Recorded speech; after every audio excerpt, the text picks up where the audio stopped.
오늘도 말씀 드셨습니까? 말씀 김윤성입니다. 오늘은 요한일서 2장 1절부터 11절까지의 말씀을 가지고 함께 은혜를 나누겠습니다. 오늘 요한일서 2장의 본문의 말씀을 요약하면 오늘 묵상의 제목과 같습니다. 주님을 사랑하는 자는 그 사랑하는 만큼 주님의 말씀을 지키며 산다라는 겁니다. 그래서 사랑이 그 인생의 방향을 결정하게 되어 있습니다.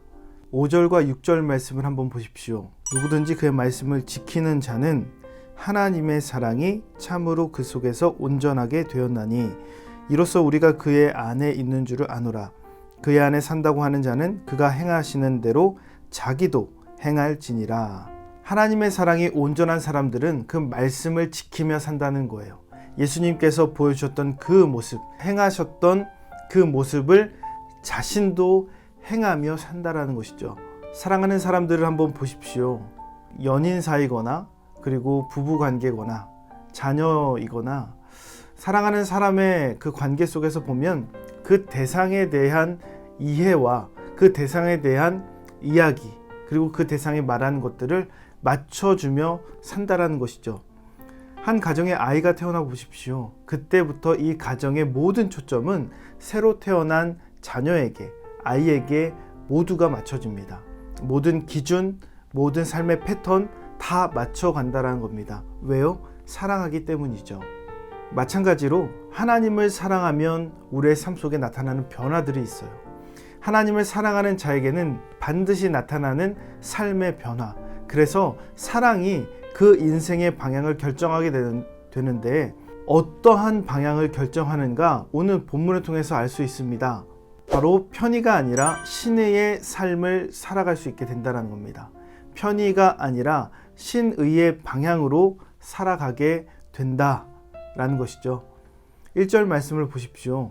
나의 자녀들아 내가 이것을 너희에게 쓰면 너희로 죄를 범하지 않게 하려 함이라. 만일 누가 죄를 범하여도 아버지 앞에서 우리에게 대언자가 있으니 곧 의로우신 예수 그리스도시라.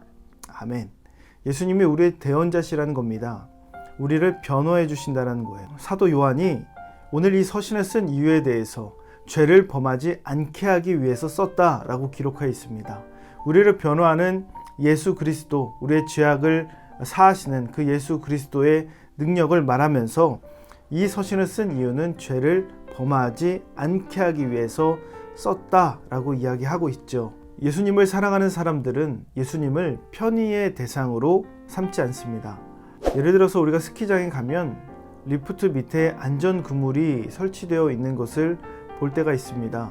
안전그물이 설치된 이유는 그 리프트 위에서 뛰어내리기 위함이 아닙니다. 혹시나 생길 그 사고를 방지하고 더 큰 위험을 막기 위해서 그 안전그물이 설치되었다는 겁니다. 마찬가지입니다. 우리를 위해서 변호하시는 예수 그리스도의 은혜와 능력을 우리가 믿는 것은 우리가 죄를 더 쉽게 짓기 위해서가 아니에요. 죄를 짓고 내일 회개하면 그만이지 뭐 라는 식의 태도는 자신의 편의와 편리에 맞춰서 예수님의 그 변호를, 예수님의 능력을 이용하는 것밖에는 되지 않습니다.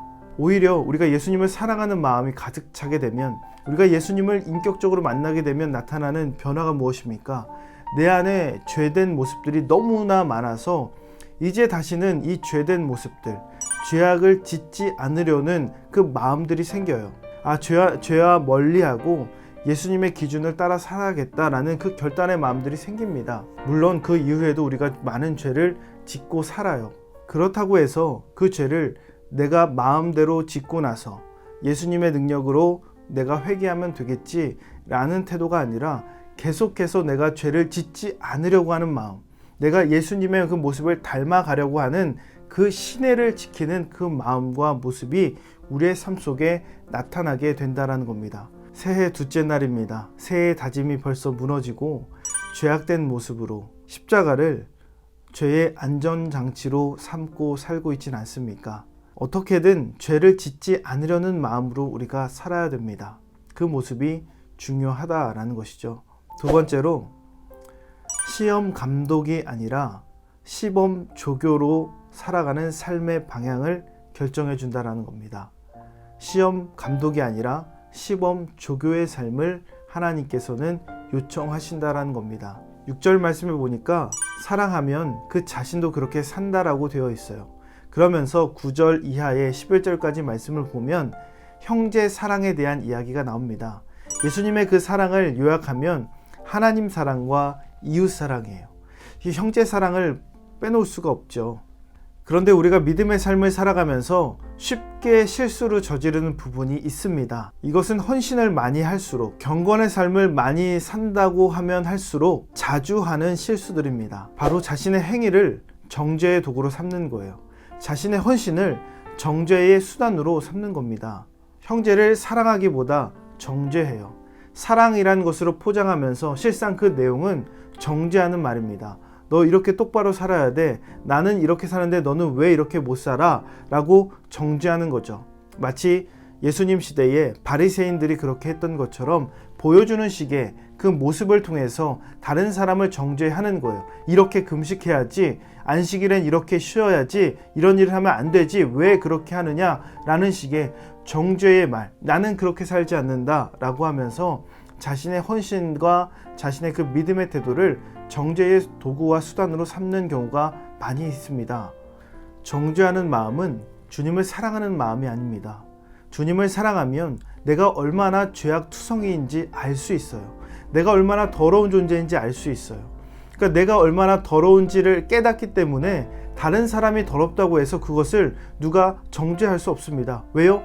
나부터가 제대로 되지 않았기 때문에 그래요. 하나님은 우리를 시험 감독관으로 보내신 게 아닙니다.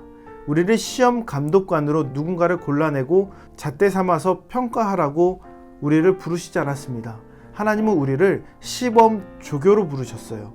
이렇게 사는 삶이 예수님을 믿는 삶이다. 이렇게 사는 삶이 예수님을 사랑하는 삶이다. 시범 조교로 먼저 그렇게 살아내라라고 먼저 보여주신 거예요. 불러주신 겁니다. 우리의 삶 속에 시험 감독관으로서의 모습들이 있습니까? 다른 사람에 대해서 에이, 저 장로님 너무한데, 저 목사님 너무한데, 저 집사님 너무한데, 다른 사람을 평가하고 그리고 정죄하고 그 마음으로 그 사람을 욕했던 그런 삶의 부분들이 있습니까? 우리 안에 그런 모습들이 있다면 이제는 다 내어버리고 시범 조교로서의 삶으로, 시범 조교로서의 삶의 방향으로 나아갈 수 있어야 됩니다. 오늘 이 말씀으로 주님을 더 사랑하는 그런 믿음의 삶 사시기를 주님의 이름으로 축원합니다. 오늘 내용이 도움이 되셨다면 좋아요와 구독 꼭 눌러주시고 이 말씀이 여러분의 삶이 되기를 예수님의 이름으로 축복합니다.